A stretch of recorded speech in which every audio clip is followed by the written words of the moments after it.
Ever felt like your IT career is just stalling? Well, you're in the right place. In this explainer, we're going to decode the exact roadmap that takes you from an entry level help desk role straight up to a senior engineering authority. Let's dive in. We see it literally all the time. You've got these incredibly talented IT professionals working their tails off, closing tickets left and right, yet they somehow find themselves completely stuck at level 1 or level 2 for years. It's incredibly frustrating, and honestly, it leads to massive burnout. But today, we're going to analyze the exact bottleneck in this career progression. Here is the hard truth, drawn directly from industry insiders. It's not a lack of talent, it's because no one told you the rules. Progression in IT support isn't just about time in the seat. It requires distinct, deliberate shifts in how you think and act. So consider this explainer your ultimate playbook for making those shifts.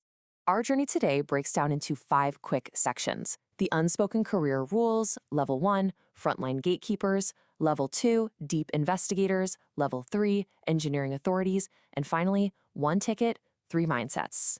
Okay, part 1. Level 1, frontline gatekeepers. This is the essential foundation of IT support. So the core of the level 1 mindset is all about triage and rapid resolution. It's way more than just answering the phone or replying to an email, right? You are acting as the primary gatekeeper. Your goal is to handle well-defined issues quickly, aiming for a super high first contact resolution rate. But, and this is key, if you can't fix it, your job is to gather the exact critical context that the next tier is going to need. To really wrap our heads around level 1, we kind of have to look at what sits below it, level 0. Level 0 is entirely self-service. Think automated password resets and AI chatbots meant to deflect high-volume requests. Level 1 steps in when that automation fails, when "have you tried turning it off and on again" just isn't cutting it. Here, you're bringing human empathy, patience, and clear communication to the table, while executing established runbooks and accurately logging the issue.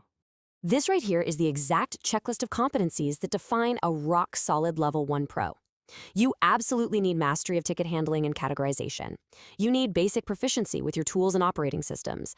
You've got to be able to follow detailed runbooks precisely. And of course, SLA awareness, knowing your service level agreements, along with incredibly patient user communication, well, those are just non-negotiable. And you can see this brilliantly illustrated in real-world market demand. If you look at actual job requirements for L1 roles, you see these exact skills requested over and over. Managing platforms like Jira or ServiceNow, handling access issues, and strictly following the script. If you can master these, you own the front line. Moving on to part 2. Level 2, deep investigators, moving beyond the script. Now the level 2 mindset completely shifts to investigation and correlation. This is the domain of critical thinking. When a ticket escapes L1, it basically means the standard runbook failed. So as an L2 engineer, you have to dig way deeper. You're analyzing system logs, checking network configurations, and diving into databases to diagnose complex faults that just aren't obvious at first glance. Let's compare these 2 mindsets directly. Level 1 is following the runbook, doing basic checks, usually in a single interaction. But level 2? That's investigating and correlating. You're doing log analysis, API inspection, and cross-tool diagnosis. You are the one connecting symptoms across totally different parts of the infrastructure to find that hidden technical trigger. So what actually separates L1 from L2? It's these skills right here. You need to know the basics of root cause analysis. You must be super comfortable with cross-tool investigation, literally jumping between logs, databases, and APIs.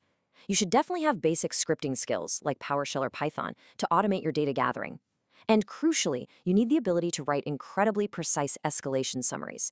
Because if you have to pass an issue up to level 3, your handoff needs to be absolutely flawless. Check out this actual job posting.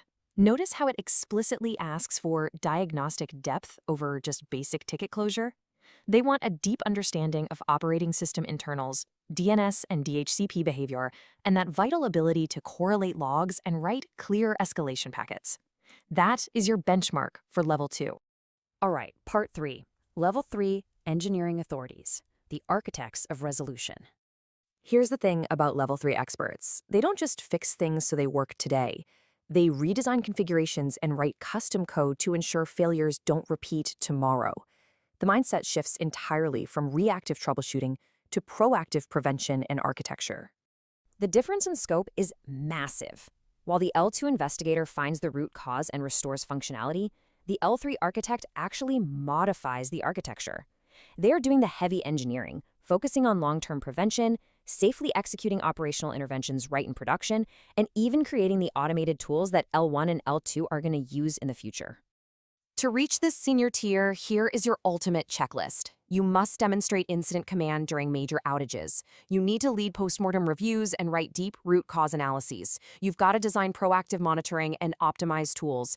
And critically, you absolutely must actively mentor your L1 and L2 peers, because true senior engineers elevate everyone around them. When you look at the market for senior support engineers, these are exactly the strategic competencies that command a premium salary and the highest respect. An L3 engineer isn't just a very experienced ticket closer. They are a literal strategic asset to the company's entire infrastructure. Section 4. One ticket, three mindsets. The crucible scenario. Let's put all this theory into practice. Imagine this high-severity ticket just dropped into the queue. A critical database connection timeout is causing a complete failure of the point-of-sale system. The business is actively losing money, customers are getting upset, and the clock is ticking. Watch how differently each tier handles this exact same ticket. L1 jumps in first. They triage the issue, log the exact error codes, attempt a basic application restart from the runbook, and when that fails, they immediately escalate. Their focus is purely fast initial response and gathering context. Then L2 takes over. They look way past the surface, investigating VPN routing and analyzing the database logs until they identify the specific timeout trigger. Their focus is correlation and diagnostic depth. Finally, the issue reaches L3. They don't just clear the timeout, they actually rewrite the database connection pooling architecture so it can handle the load, and then they update the runbooks for the lower tiers. Their focus? Permanent prevention. Now, why does keeping these lanes separate matter so much to the business? Because the data shows that when organizations strictly define and stick to these tiered roles, meaning L1 isn't trying to rewrite code and L3 isn't wasting time resetting passwords, overall ticket resolution actually speeds up by 30 to 40%. Efficiency absolutely skyrockets. So wrapping up this explainer, your entire support evolution really boils down to 3 steps. First, you master the runbook at level 1. Basically, you learn the rules. Second, you learn to analyze the logs at level 2. That's where you understand why the rules exist. And third, you step up to architect the solution at level 3. You finally gain the authority to rewrite the rules.